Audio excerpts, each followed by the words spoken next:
Proverb, I am because we are, is the foundation of the ACBN YouTube channel. Tap in for all of our remarkable content and ecosystem mobilization through the phenomenal practitioners and thought leaders we engage on this channel. In the words of Adrienne Marie Brown, things are not getting worse, they are getting uncovered. We must hold each other tight to pull back the veil. Get ready for another amazing ACBN powered interview. Hi, André. Hello, Sarah. How are you? Great. We greatly appreciate your leadership. So please tell me about the origins of your work in the fundraising ecosystem in Canada and how you work towards disrupting the ecosystems. Well, like most things in life, I stumbled into fundraising as a career. And it ended up being a 20-plus year career of working with not-for-profits, largely with colleges, with universities at the director and the vice president levels. It's just been a wonderful, wonderful journey, because in fundraising, you get to work, first of all, with philanthropists, right? People who give yet don't have to give. They want to make a difference in the world. And that difference for them could be healthcare. It could be building community centers. It could be helping Black entrepreneurs. It could be a number of things, but they all have their way of changing the world. Then you get to work with subject matter experts. Those are the ones that are proposing how to change the world. Right. And you're constantly a student of those people. And I've been so fortunate to learn from those people. And then last, but definitely not least, you get to work with the people who are impacted by that generosity. And just as a small example, a lot of the funds that were raised between my colleagues and myself were for scholarships and bursaries. Okay. Well, when you have a first generation student that gets a scholarship or a bursary, the first one in their family to be able to attend post-secondary, it gives me shivers just talking about it, because that's going to impact many lives, not just their life. So it's a wonderful profession, and now I do it as a consultant, but I thoroughly enjoy it, and I'm delighted to chat with you about it today. Absolutely. So can you articulate your personal mission and vision in your fundraising work here? I know you spoke about how it makes you feel really great being able to support,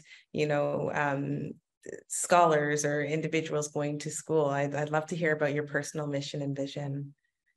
Well, fundraising comes down to one thing. It's an alignment of values and priorities.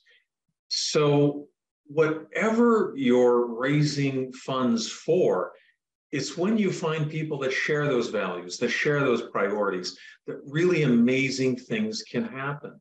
So, but I've been fortunate that I've been on the front line of how that impacts people's lives. And that's the exciting part about fundraising, is to see that impact, that change. And I'll even add, that accountability, because when donors give money, they want to see that change. And it's important for us as fundraisers to keep them informed, to keep them engaged, and to bridge those relationships between them and those they impact. So, yeah. Absolutely. So how important is the fundraising sector in Canada? Well, it's hugely important, because after government, you have basically a big gap to make a lot of things move forward in the country. Whether we're looking at healthcare, education, childcare, those are three very big ones, but philanthropy has a role in each of those. When you look at the community level, the communities that we live in, access to services, access to supports, access to spaces for children to play and to learn outside of a traditional school system. So it's all of those, it's major gaps that need to be met, but it's also addressing what's not being addressed within the system. So it's hugely important. Absolutely. So where do you feel the largest asset pools to facilitate social justice work are? Well, that's a wonderful question, Sarah. The largest assets.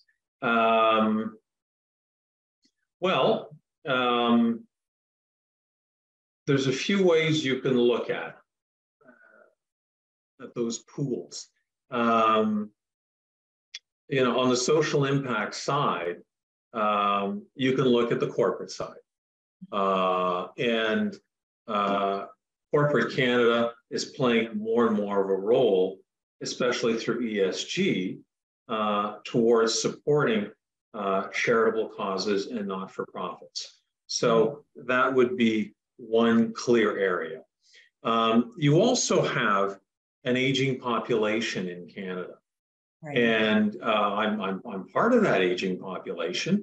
And it's also, although, we're going through some challenges in the economy right now, but it's also one of the wealthiest cohorts in the history of our country. Yet a cohort that also is looking forward and wants to see change and wants to see impact and wants their giving to have a legacy. You can also look to traditional donors and supporters of the charitable sector. So you can look at foundations, you can look at religious organizations. And again, social change and social impact and social justice, maybe I should just say social justice, is so relevant these days that we're seeing more and more investments. And we'd like to see that continue and to grow. But we clearly have to keep making that case for support for that alignment of values and priorities. And Canada is doing quite well in that respect. And I think we can play a leadership role in the world in terms of demonstrating pathways to achieve change. So, and I think philanthropy and charitable organizations have a very important role to play in all of that. What is your perspective on the different asset classes that can be used, such as real estate in faith communities, to advance social good and social innovation? Well, real estate as an asset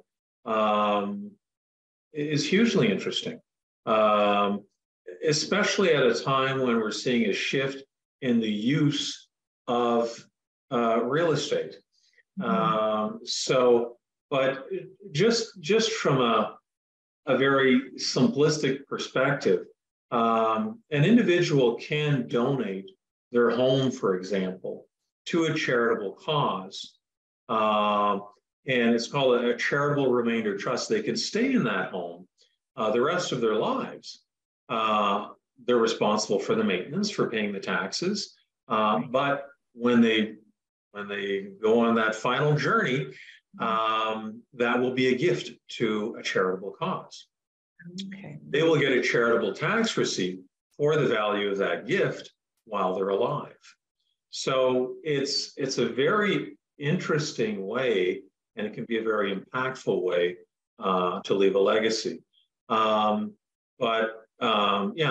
things come to mind when you talk about the use of real estate in creative ways for charitable causes. When you look at assets that are being used less and less by certain groups in society, and those assets become a liability. They have to be maintained, yet they have significant value. So I think we have to be smart as people looking for those opportunities to achieve change, to be smart about how we use them and how we approach different organizations about them. Yes. So how do you approach the development of capital campaigns? Well, I've been involved in capital campaigns for quite a while, and just the Reader's Digest version of how to approach it. You know, the first thing is to know what you're raising money for. And a lot of organizations really need to take that time initially to determine what are their key priorities. So that's number one. Number two, do they have a base of donors to move to a capital campaign? Because if you don't have a base of donors and a base of volunteers that have helped you raise money, it's tough to go from zero to, you know, that level of fundraising that quickly. Now, if you do, it gets rather interesting. Because most donors, when you go into a capital campaign, if they've been loyal to your organization, they will look at making a more significant gift. Right. Because it is a capital campaign. It's not something that comes every year. Right. The only caveat with that is that just to be fair to that donor, you wouldn't go back the following year and ask them for another gift. You would give them a period of at least 3 to 5 years before you would go and look for another gift. Doing a feasibility study, and you know, some people like feasibility studies, some people don't. I compare it to doing market research before you go into business. Would you invest, you know, your own money on a business and not having done thorough research in terms of the market, in terms of your product, in terms of pricing, in terms of competitiveness, et cetera, et cetera, et cetera? Through a feasibility study, you come out of that process after doing anywhere from 30 to 40 interviews with your current donors, prospective donors, and prospective volunteers who will be on your campaign cabinet. You have a really good sense of how much money you can raise, who will support you in raising that money, what your campaign goal should be, and how your fundraising priorities have resonated with potential donors. And that brings me back to the market research. So, you know, let's say Andre wants to start a business and he wants to start a restaurant. And on his menu, he's got 10 things that he thinks everybody's going to want. And he takes the time to do some due diligence and ask people if they like the things he's got on the menu. And they come back and they say, well, you know, Andre, out of those 10 things, we only really like, you know, these 3 or 4. Right. We wouldn't buy those other things. So, and I've seen many scenarios of capital campaigns where an organization will have a list that internally people think these are great priorities that will resonate with donors. And once they consult, they realize, okay, well, maybe a third of these or half of these are viable. So it saves you a lot of time and effort. Once you've done that, you basically go through a series of phases. And the first phase of a campaign is called the quiet phase. And it's during that phase where you're supposed to quietly raise between 70 and 75% of your goal. And the reason why you do that during the quiet phase is that you really don't want to put the organization's name and its brand in jeopardy in any way by going out and announcing, well, we're having a capital campaign and there's a $10 million goal and we've started to raise money. Right. You're much wiser to wait 2 years down the road when you have 7.5 of that 10 already in the bank, and then you publicly launch your capital campaign. Okay.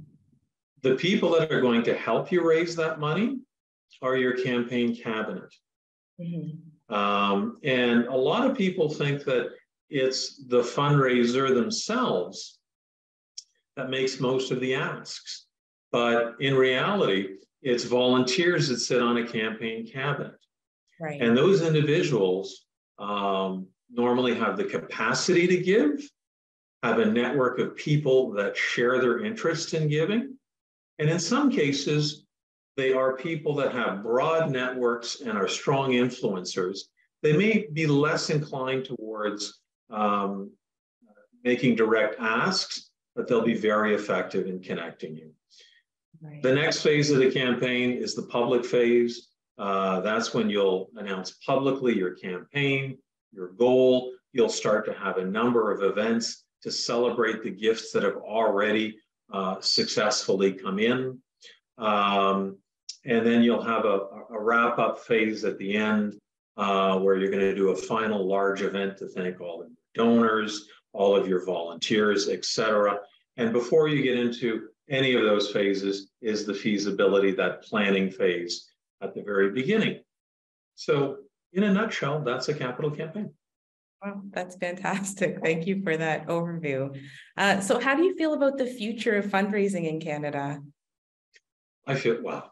I feel good about it, simply because of the people I've had the good pleasure to meet and that have made transformational gifts to organizations to impact change. And I'm, it's not a line. I've been fortunate to be, on the end of the phone when people call and say, I'm making that donation, or I've seen the gifts that have come in from, individuals and families that weren't the $1 million gifts, but every year at Christmas, they would give $50 or $75. And they've been doing that for years.